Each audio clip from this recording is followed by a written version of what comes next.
Hi everyone, welcome to the another tutorial. So this tutorial is in the continuation of the my previous tutorial, and if you guys do not watch my previous tutorial, then I will paste the link of my previous tutorial in the description box. Okay. So in this particular tutorial, we are going to talk about the event propagation. Okay. So let's get started. So in my previous tutorial, I basically explained about how to handle the event from the child component to the immediate parent component. Now if we have this scenario, we wanted to handle the child component data to the grandparent component. Okay, so in this part we will be going to see this example. Now let me switch back to my VS Code. Okay, so as the example that we I have displayed here, we have a container called the UI sample app, and within the UI sample app we have the grandparent LWC, and then the parent LWC, and then the child LWC, and we are triggering the event from the child LWC, and we are going to handle the event from the child LWC to the parent and the grandparent. Okay, so now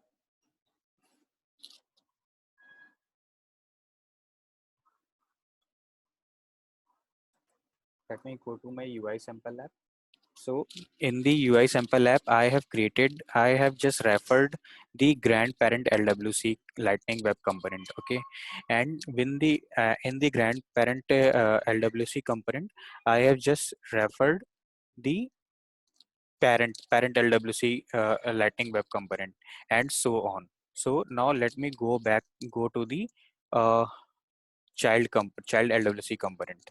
Okay, now in the child LWC component, we have the same example. We have added one input text box, and we have just added the button. On the click of the button, we are passing the value from the input text box to the parent of the grandparent Lightning Web component. So now let me show you the code which I have written in the button click action. Okay, so within the handle click, what I'm doing whatever the values we have in the text box, I'm just fetching that value and assigning that value to the one variable that called the text box value. Okay, and I am creating the custom component, and at the time of creating the custom component, we have to pass the two more attributes. So first attribute will be the bubble true, and the second attribute will be the compose true as well. So I will talk about the bubble true and the compose true little later on. So let's understand. So let's understand the this particular example, and let's take a look first of all. Okay.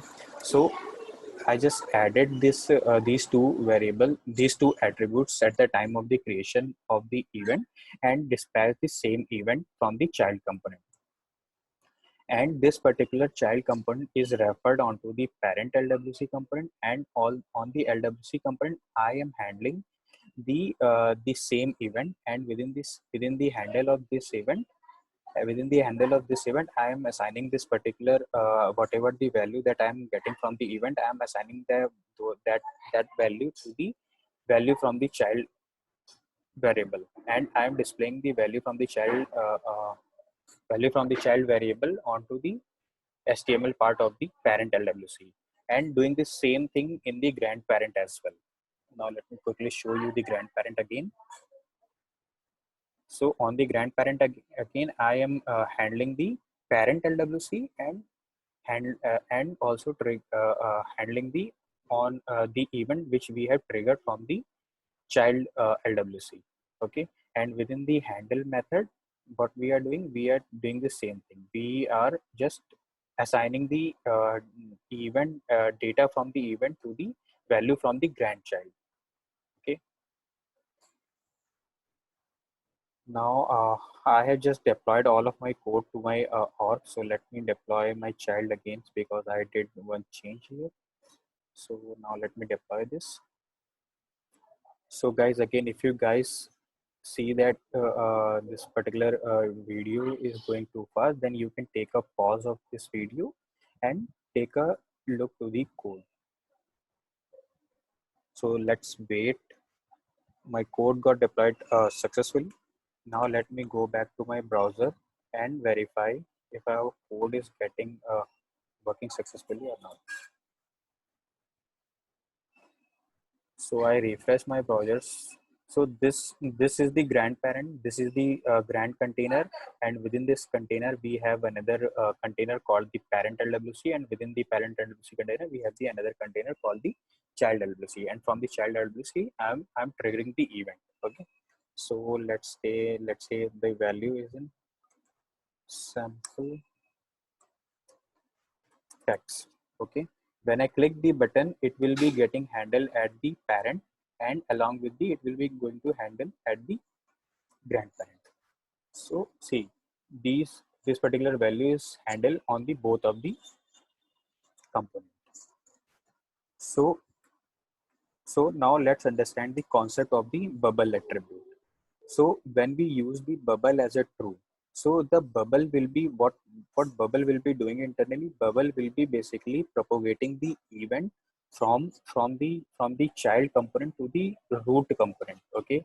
So this particular event, whatever the event that we have triggered at the child LWC level, so that event can be handled throughout the containment. So throughout the parent of the parents components. Okay.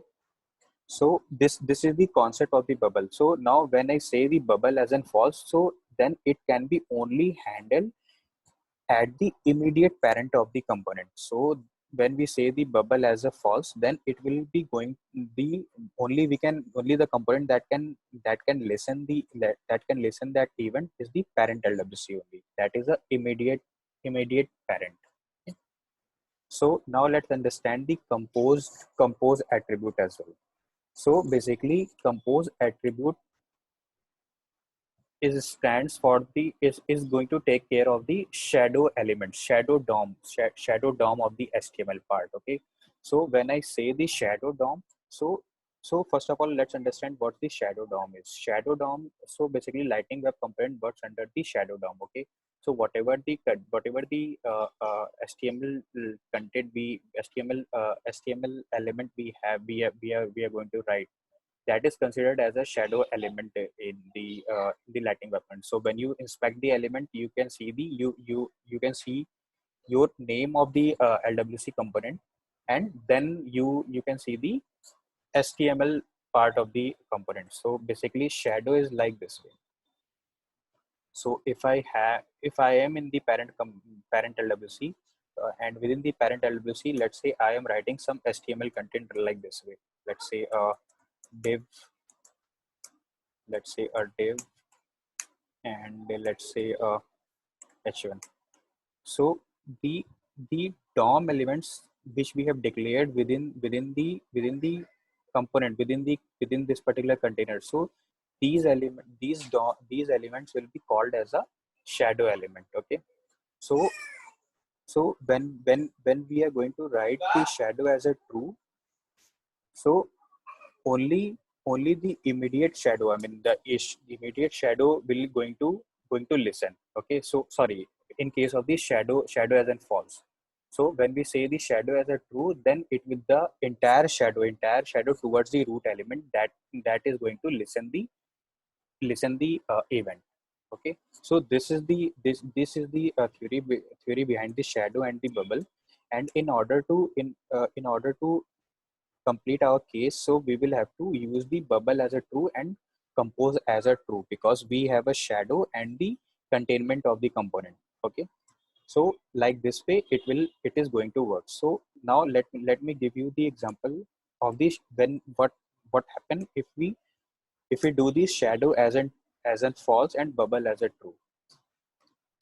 So I'm going back to my child Lightning Web Component again, and at the child level I am making, let's say I'm just doing the bubble as a true and making the shadow as a false element, false attribute. Okay.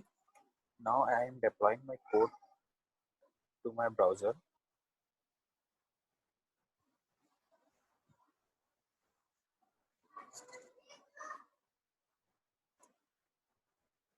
So let's wait for the few seconds to get the code successfully deployed. Now it's got deployed successfully. I am going back to my browser and refreshing the page again. So when I type anything here and press the submit button, press the OK button, and so see this particular event is only getting handled at the parent level, okay, the immediate parent, not at the grandparent. And why it is happening? That's because this particular parent element is making the shadow element, and the shadow element will stopping the event to propagate further.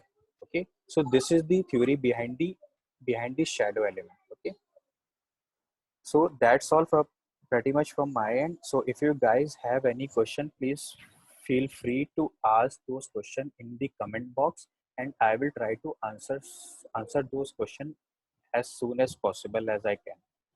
Okay, so guys, keep watching my tutorial. I will be adding some more theories and some more concept behind the event in my subsequent tutorials.